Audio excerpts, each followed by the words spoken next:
All right, while people are coming in, I'd like you to do one thing for me. My name is Rod Martin. That's the name on the screen. And I'm going to be sharing with you the keynote tonight. I'd like you to introduce yourself to the people sitting next to you and around you, because we're going to do something with that later on. And I found that all day long, people are sitting next to people they've never met. So go ahead and just shake hands, get to know it, and I'll play some music when we're done.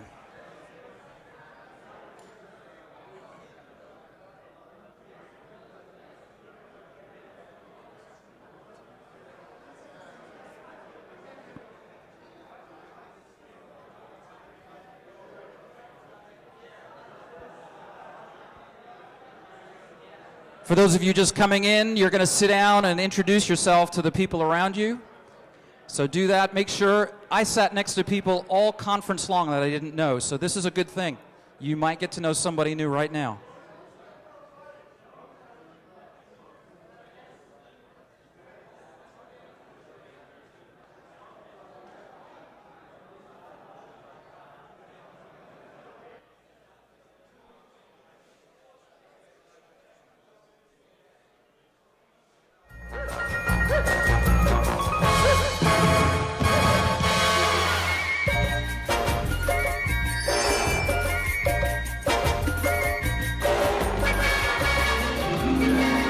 All right, well, thanks for being here tonight. My name is Rod Martin. I live in the thriving metropolis of Dillsboro, Indiana. I'm going to tell you a little bit about my short life. I was born in Sydney, Australia. I was short when I was born. I haven't grown much since. I played football, and for those of you who are from North America here today, that's actually soccer. I did play football growing up, and as you can probably imagine, I was the shortest guy on the field all the time.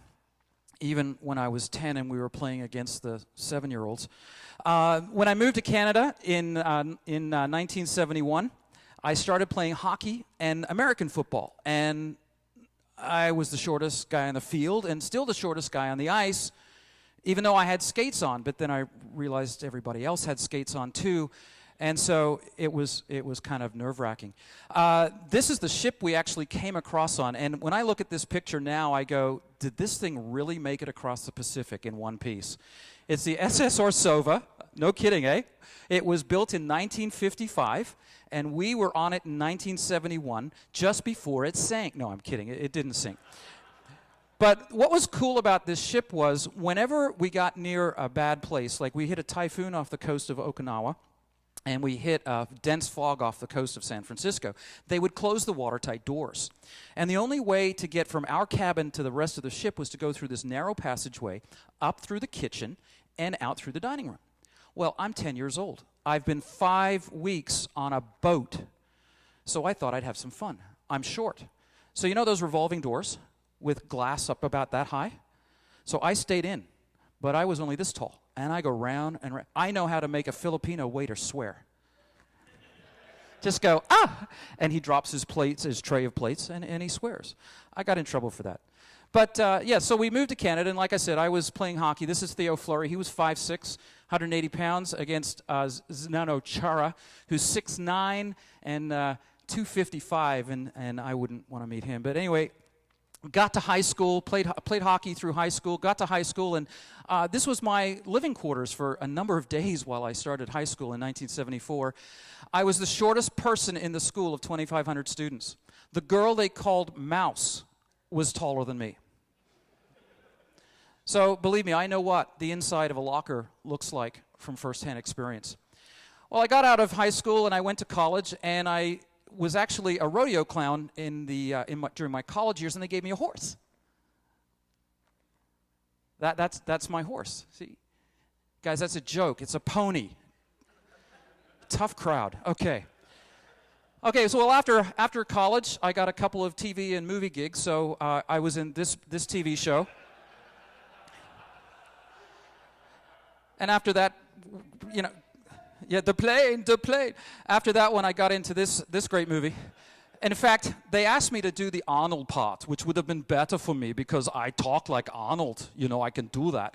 But they found out that all the munchkins from The Wizard of Oz were too old and they had retired. So I had to do the short part instead. I was really upset. That movie led to this movie. And that movie actually led to this commercial with Yao Ming, which he's not in there because he's too tall. That movie and commercial actually led to another movie, which I've got an interview for, so if you could turn up the volume, this is a little interview I did about that movie. Well, Yoda, we've got one of your best lines here. You must unlearn what you have learned. All right, I'll give it a try. No, try not. Do or do not. There is no try. Well, thanks.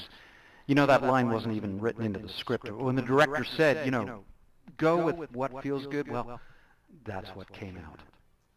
Well, that was an interview with me back when I was playing Yoda, and of course that's when I learned to jump 3 times my own height and deliver a crushing blow to my attacker's kneecap.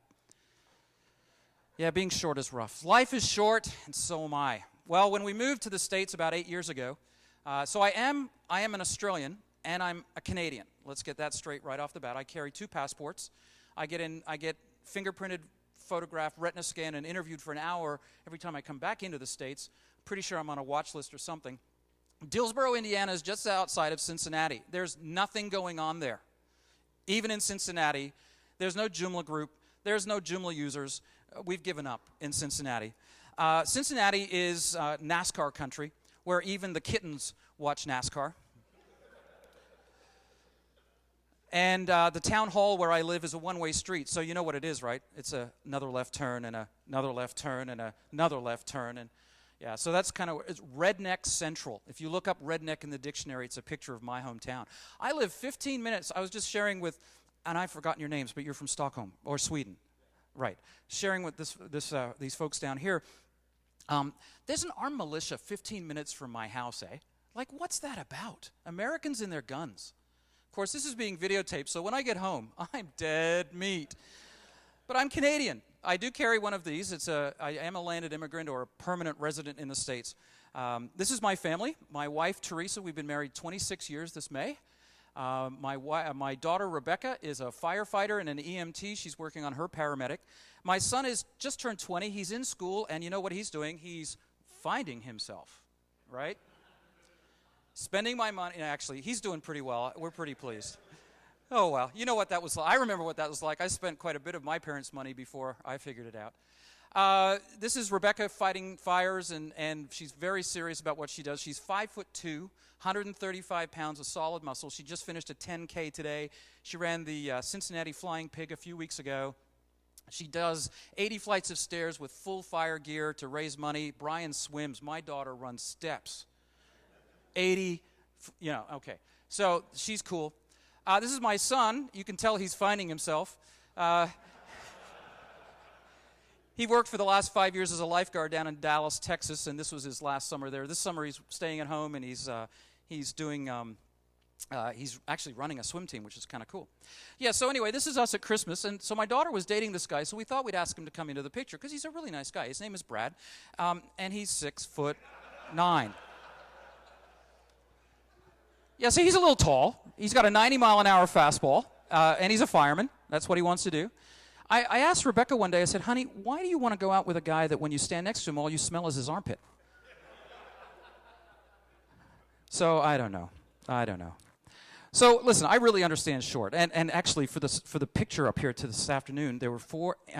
Andy was up here with 3 other really short women. I felt good. I was taller. That doesn't happen very often, so thanks for standing up here, you guys. That was really great. So something happened to me on January 25th of this year. I turned 19,000 days old. 19,000 days old. Turn to your neighbor and say, I don't care how old you are, but you look good for your age. Go ahead. Just go ahead. Turn to your neighbor. Say, you look good for your age.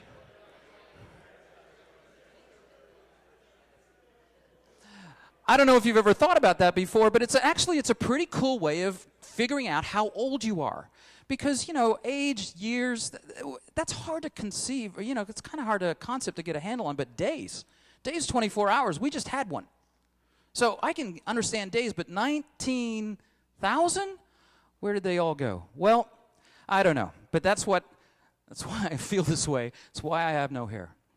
Thinking about it, You live your first 1,000 days before you turn 3. You live your 5,000th day just after you turn 13. Any 20s, people in their 20s in the room, put your hands up. Okay. You guys, you'll live 3,653 days for this decade. Any 30s, anyone in their 30s in the room? All right. 30s. By the time you turn 40, you'll have lived 14,610 days. Starting to feel old, aren't you? Uh-huh. Anyone in their 50s besides me? All right. We're proud of it, right? Well, by the time you have your 52nd birthday 1 week later. That's when you turn 19,000 days. By the time you're in your 82nd year, you hit 30,000 days.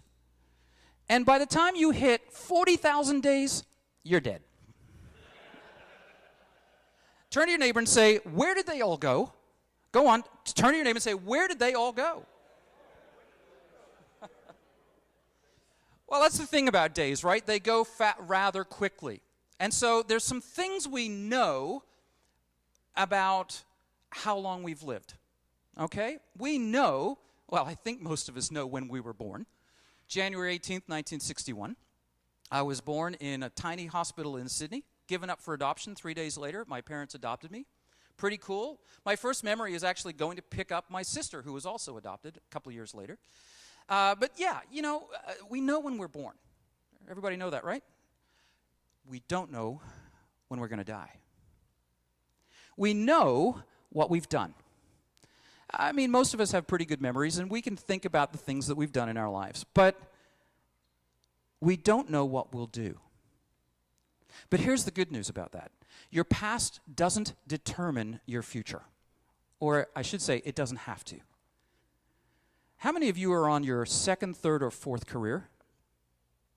Okay, that's about a third of the room. Me too, fourth career. We know where we've been, but we don't necessarily know where we're going or where we're going to end up. This is an important one. We know about the things we regret. People who say they have no regrets crack me up because I think the unexamined life is foolish. And if you can honestly say that you have no regrets, there's nothing you've ever done or didn't do in your life that you don't look back and go, I wish I'd done that differently, I think you're nuts. I mean, I've got some big regrets. I've got some big regrets.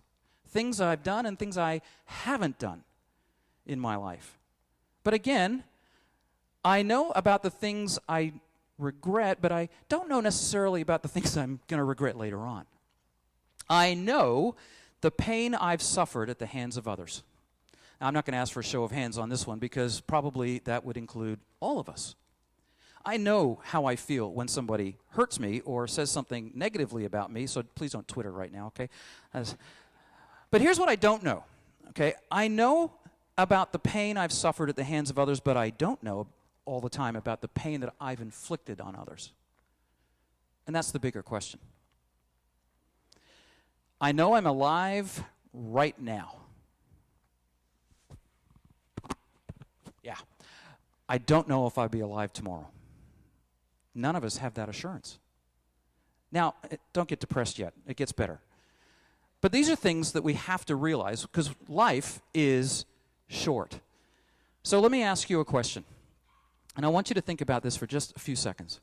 If this was your last day on earth, what would you do? I can see everybody pulling out their bucket lists now. If you watch that movie, they, of course, went all over the world, right? All right, so your mind is scrambling. I'll give it a few more seconds. You know what you might do? Well, see, that's the wrong question. It's the wrong question. It's not about what you'll do. The real question is who you'll be. That'll determine what you do. The real question you want to answer here is who would you be? It's an incredibly liberating idea. Let me illustrate it this way. If today was the last day, if today it rained all day, kind of a bummer, right? We were talking about rain all the time. They left on the one day it didn't rain. But if you knew today it rained all day, but you were expecting it to be sunny, how would that make you feel? You know, kind of blah. Rain, come on. I mean, I was in Portland last week. It rained every blessed day. Then we went to the beach, and it was actually drizzling. So it was okay. But if it was the last day today that you were ever going to see rain in your life, would that make a difference? Of course it would. Rain brings life. Rain makes the crops grow. Rain is pretty important.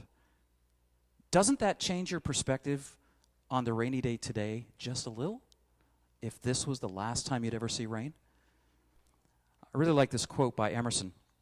One of the illusions of life is that the present hour is not the critical, decisive hour. Write it on your heart that every day is the best day in the year. No man has learned anything rightly till he knows that every day is doomsday. He lived exactly 28,827 days. So here's what we're doing today. I'm going to give you 3 circles, 3 concepts, and 3 thoughts, and we'll be done. Hopefully in time for dinner. I do have a clock here. So here's the 3 circles. The first circle is live wisely. Now, wisdom, I'm going to define it in just a moment, but wisdom is something we all think we have, say we have, but let's kind of work that through a little bit. This guy is not exercising practical wisdom. You can't get through there. No, I can do this. Just chip out. No, I can get through there. Just chip it out. No, I can get through there. Watch. Okay.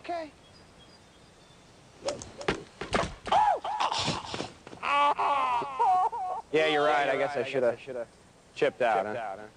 Custom clubs for greater accuracy. Chipshot.com.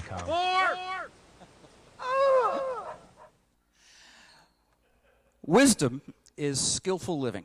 That's how one of my professors defined it when I was doing in my master's program.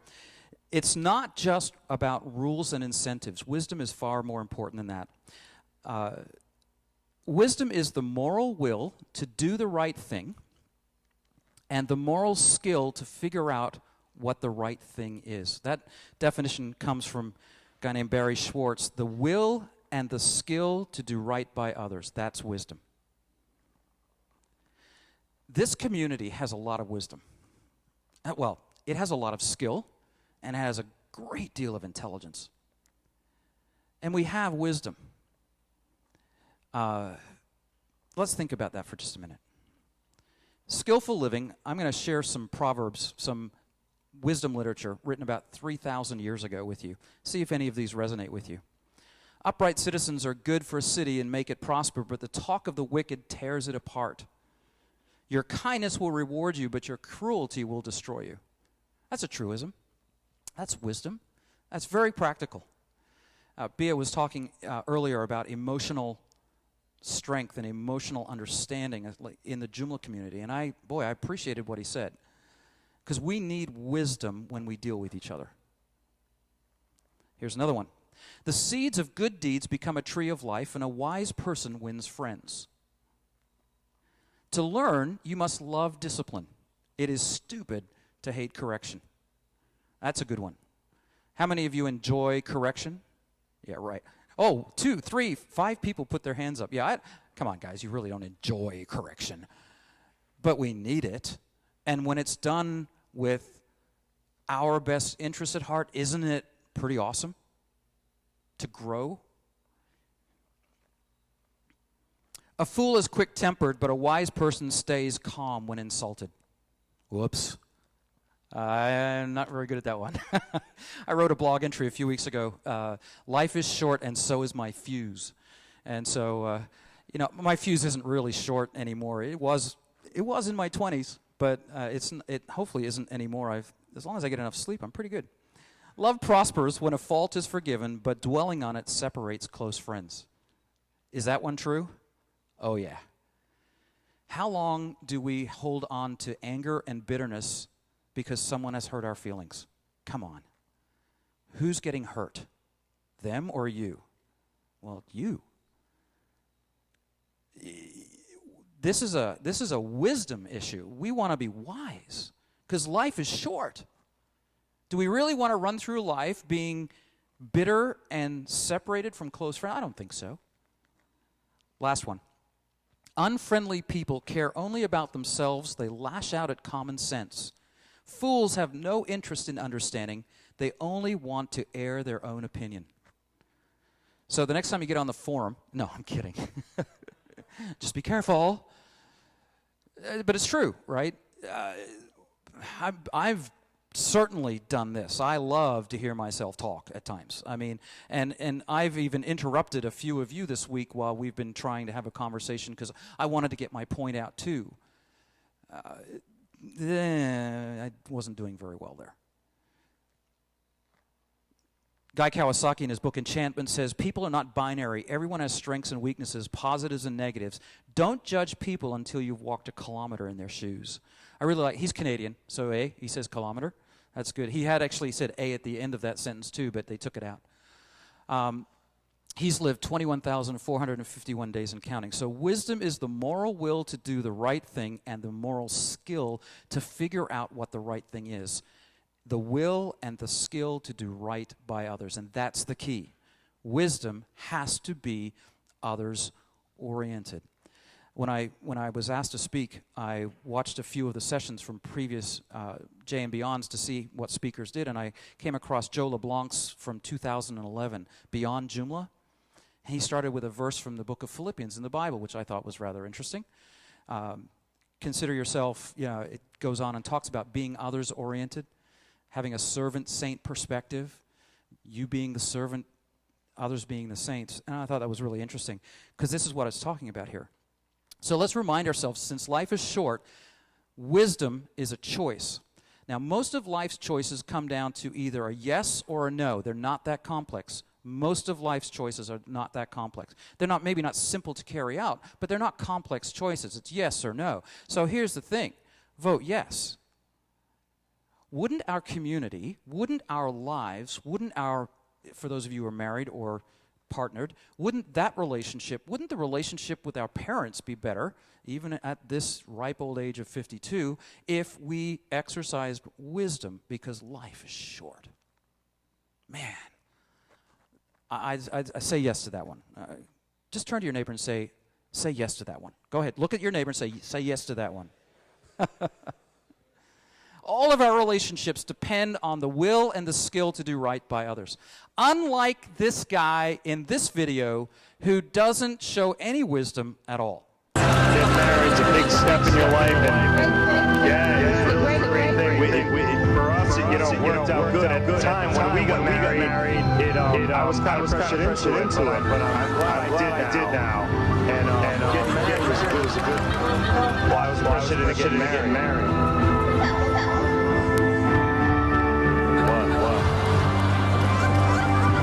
I didn't mean to bring up. I'm just saying it was a tough time. I didn't really want to get married at the time. What? I can't leave there. No, man. Getting married. I didn't mean it. I love you, but you guys, listen, good luck with your marriage. That's from America's Funniest Home Videos, and I'm pretty sure his marriage was probably done at that point. Not very wise, smart, or anything like that. Again, from this afternoon's lightning talks, I just was so impressed. We have a great community. We really do. With OS training, and this is not a commercial, with OS training, I've had the opportunity to introduce Joomla to probably well in excess of 2,000 new people. First-time Joomla users. It's been really exciting over the last 3 years. I've also been working in the Drupal community. I know this is being videotaped, so I'm going to be really careful. The two communities are not the same. The Joomla community rocks.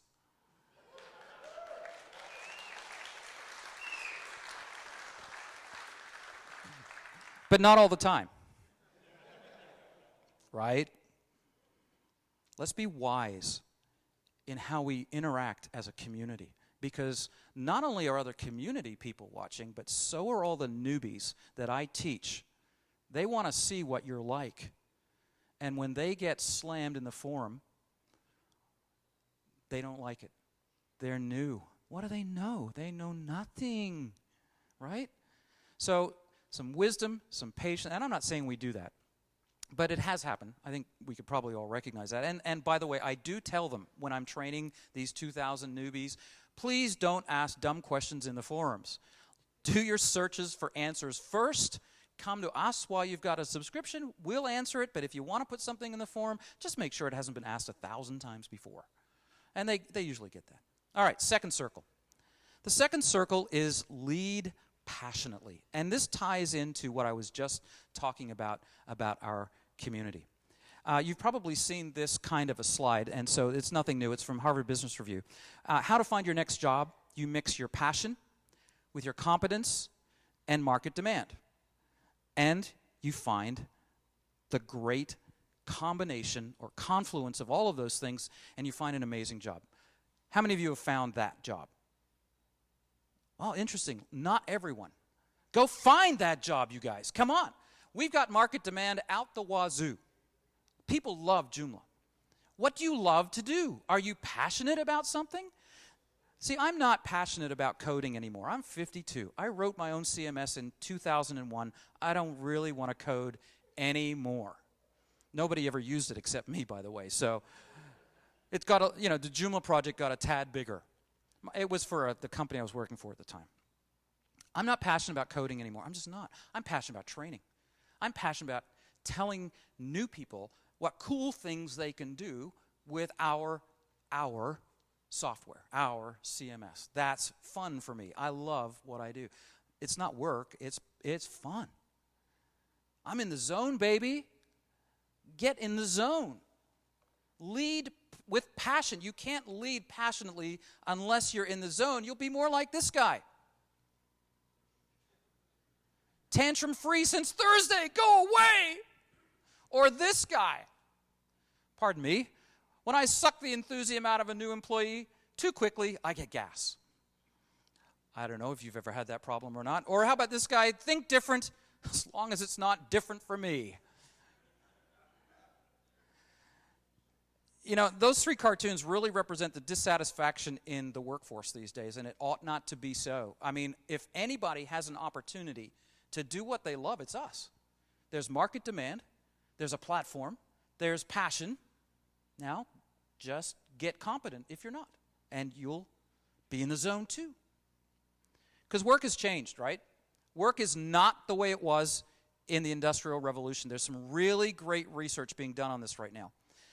The guy's name is Dan Ariely. I don't even know how to pronounce his name. Thank you. Ariely? I appreciate that. What Makes Us Feel Good About Our Work is a TED Talk, and you can look it up, and it's just a great talk. And he talks about the difference between the industrial economy and the knowledge economy, and he basically says that meaning is more important than efficiency. And here's the deal, and here's why it's important to us. People decide how much effort, how much attention and caring, and how connected they feel to work now. We never used to do that 30, 50, 100 years ago. It was, I make this widget, I make 1,000 of these widgets a day, I press this button, and the piece goes in, and then I do the next one, and the next one, and the next one. Well, that's not the way it is anymore. The knowledge economy is completely different, and we are, as what Fast Company calls it, a what? A company of one. I'm a freelancer even within my corporate circles, right? So he suggests that in the knowledge economy, motivation equals payment is not enough anymore. Now, anybody in this room that's working on the Joomla project, what payment? Hello? We're volunteers, right? And that's a good thing. But even volunteers need meaning, creation, challenge, ownership, identity, and pride. They want to know that there's progress, and they want to know they're appreciated. Folks, I can't say this strongly enough. If you're in a leadership role, and a lot of you are, show meaning, progress, and appreciation to the people who are volunteering with you, and they will go to the ends of the earth for you. I ran a day camp in London, Ontario. It was the largest day camp for children in Ontario. And I was just, again, telling these folks, you can drive 24 hours and still not get out of the province of Ontario. So it's a big, big province. And we had about almost 700 kids at this day camp over 2 weeks. And I was the only paid staff member with a staff of over 100. People, by the time I ran this for 5 years, we started with 75 over 2 weeks. We got to 700. That's incredible growth in 5 short years. And that's a real burden because it was a church-based thing and all of these people have jobs. People took a week of their vacation to help out at our day camp. Hello, who does that? Who really wants to be around a bunch of rugrats all day long on your vacation? 100 people did. Why would they do that? Why would teenagers give up their summer jobs for a week or two, or go to their jobs a couple of weeks late, or not even go away for the summer to help at day camp? I mean, literally, it was, well, if you've ever done anything like that, it is mind-numbing and it's hard work. 700 kids running around on a 6-acre farm. It was exciting, I have to tell you. Why did they do it? Because it was seeing phenomenal growth. We were training the people who were participating in it to do all kinds of cool things they'd never done before, and we made sure everybody felt appreciated. I can't tell you how excited people got every year for day camp. Now, lest you think I'm holding what we did up as the paragon of virtue or the example to be followed, I'm not. We made tons of mistakes, but that wasn't one of them. And if we are in a knowledge economy, are we giving people a sense of progress, ownership, and appreciation? That goes for everybody else, the leaders who are doing the work for us. I've not ever contributed to the Joomla code. I probably never will. It's not my thing. It's not my passion. But I've introduced over 2,000 people to Joomla in 3 years. That's part of my job, but it's also been part of what I've done outside of my job because I love to do it. Make sure you're saying thank you to the people who are doing the work for you to make this thing better, because that's what they need, and that will keep them going. I can't say that. That comes from my heart. We need to say thank you. In fact, let's say thank you right now.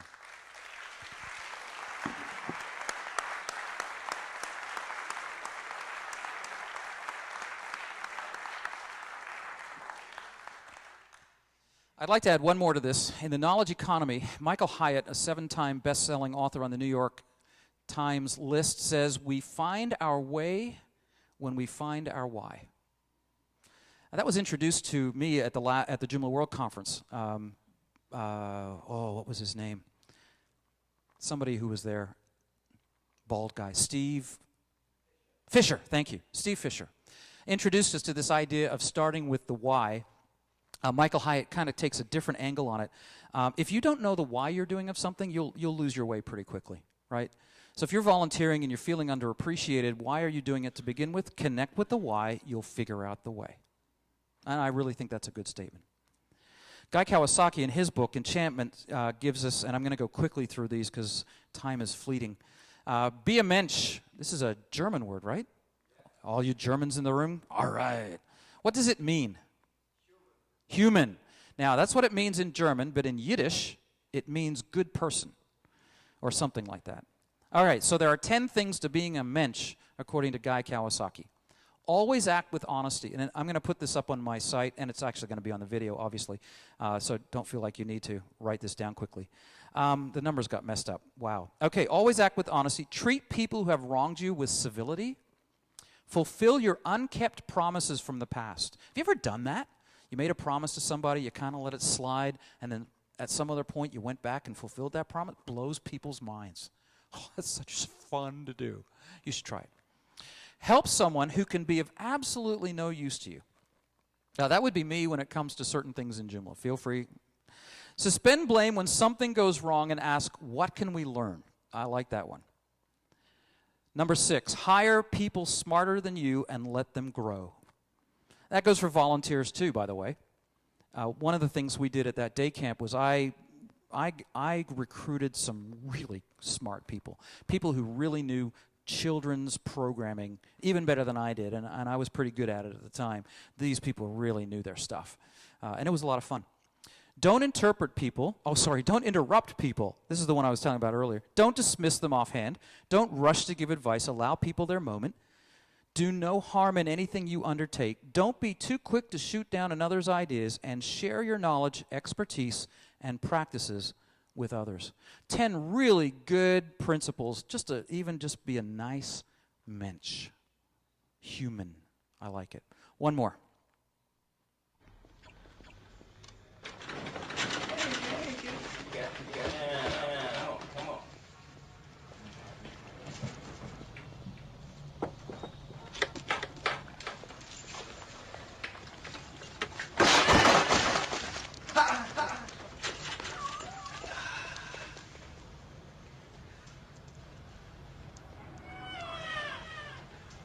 AmeriQuest Mortgage, proud sponsor of the NFL.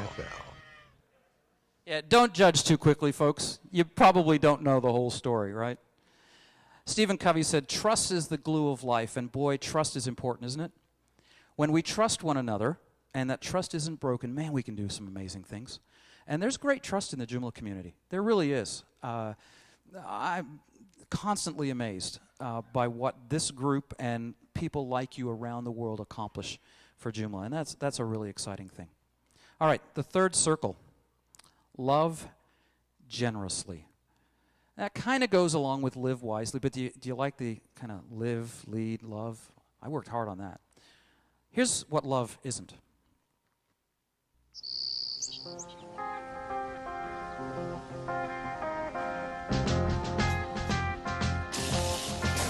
Imagine me, I do. I think about you day and night. It's only right to think about the girl you love and hold her tight. So happy together. If I should call you up, invest a dime, and you say you belong to me, lose my mind. Imagine how so very fine, so happy together, so happy together. I can't see loving nobody like you for all my life. When the skies are for all my life. Oh, you gotta love that video. Love is not about things. Okay, I love my Mac. I love Apple products. I've drunk the Kool-Aid. But I don't love my Mac. I don't love my Apple products. I might covet somebody else's every once in a while, like anybody who's got one of the new 27-inch iMacs, feel free to send it over my way. That's not love. That's appreciation. It can be coveting. It can be anything, but it's not love. Love is between people. And I really think because life is so short, can we afford to not love generously? Really, is it worth holding on to grudges when life is as short as it is? I don't think so. The longest study ever on men and aging started 75 years ago from Harvard University. It took 268 men who entered college in the late 1930s, and it has tracked them every year since. Every 2 years, they fill out surveys about everything in their life. And they meet with advisors, and there's a doctor that studies this and has overseen the study, and so it's been going on for 75 years. The 75 years and $20 million expended on the grant study points to a straightforward 5-word conclusion. And here it is. Are you ready? It is not your head. It is not your hair. It is not your height. It is not whether you're hot or not. It is not even your hard-earned cash that makes you happy. Happiness is love, and this is a quote, full stop. Guys, you want to be happy in life? Find love and be loving. Now, I know that's sappy. That's gooey. That's just psychological humbug and boo-ha. But it's not. It's not. How many times do we have to have this beaten over our head that love is the central theme in all humanity? Really? What is there without love? I could sing a song at this point, but I won't. You really don't want me to sing a song at this point. So, 3 thoughts. Number 1, because life is short, I want to suggest to you that you cannot make every day remarkable. You just can't. Not every day in your life can be remarkable, but I want to challenge you. Be remarkable in someone's life every day. And you can do that. I can do that. In November, I went through a renaissance in reading, and I came to the conclusion that I'm a selfish person. I am. I have been for a long time. I'm not always selfish, but I can be pretty selfish. And I think probably most of you are too, frankly. So get off your selfishness for a minute. Now, some of you aren't. I know some personalities are just not selfish. Mine is. Okay, I am. Ask my wife. She'll tell you. I'll get her on Skype for you later. Some of us need to lower our expectations, though, about what remarkable is. I mean, with so many choices out there, right? Everything is cool, and with so many choices, we can't but help find something that's remarkable. But the problem is, with so many choices, they're empty choices, because there's always something that could be better. I can always get that next iPad. Yeah. You can be remarkable in someone's life every day. Number 2, find your why, and you'll find your way.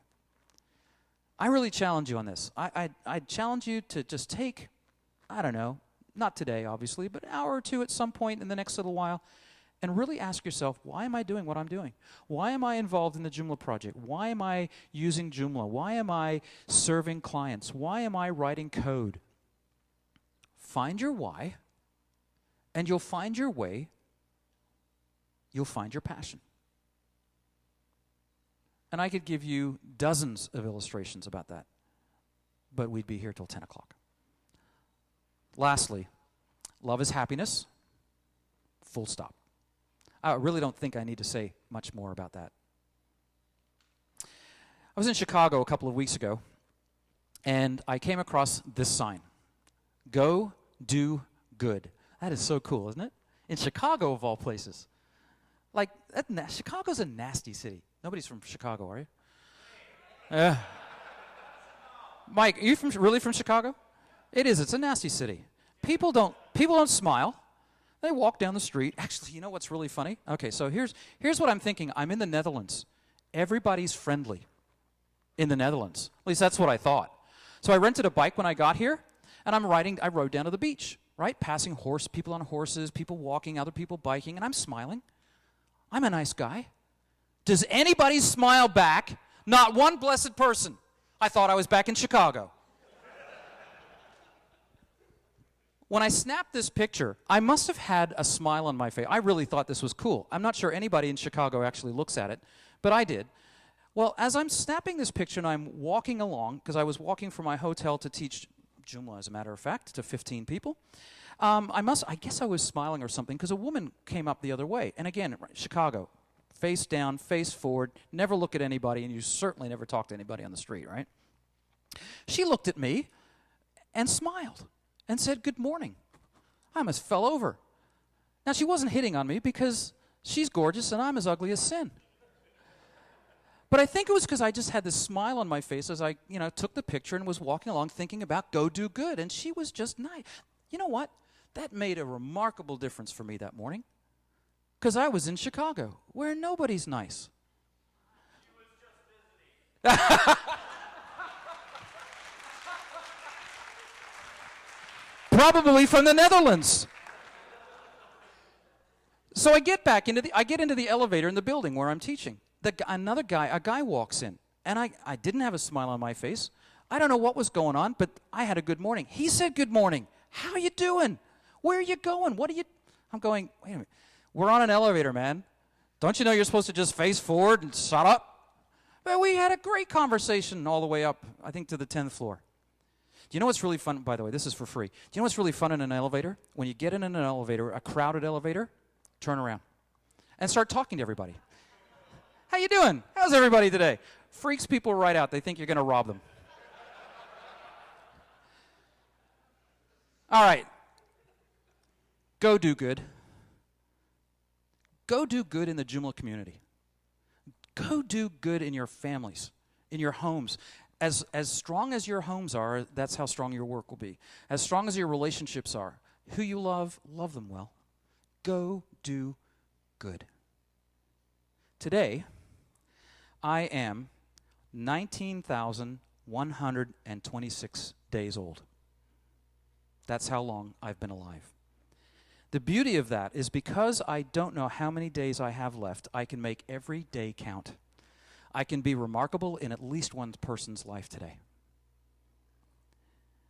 I know why I want to do that, and in doing so, I'll experience love and acceptance from the people around me. And that's what you do when life is short. And that's why life is worth living. At the end of the movie, Charlie Wilson's War, how many of you have seen that? Okay, a few of you. The CIA agent asked the congressman, and I'm going to read this because it's kind of long, and I apologize. He asked the congressman if he's ever heard the story about the Zen master and the little boy. There's a story of an old farmer who had worked his crops for many years. One day his horse ran away. Upon hearing the news, his neighbors came to visit. "Such bad luck," they said sympathetically. "We'll see," the farmer replied. The next morning the horse returned, bringing with it 3 other wild horses. "How wonderful," his neighbors replied. "We'll see," said the old man.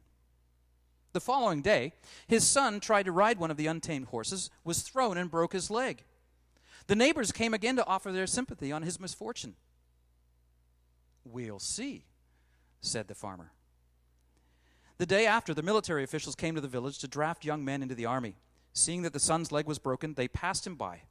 The neighbors congratulated the farmer on how well things had turned out. The old man said, "We'll see."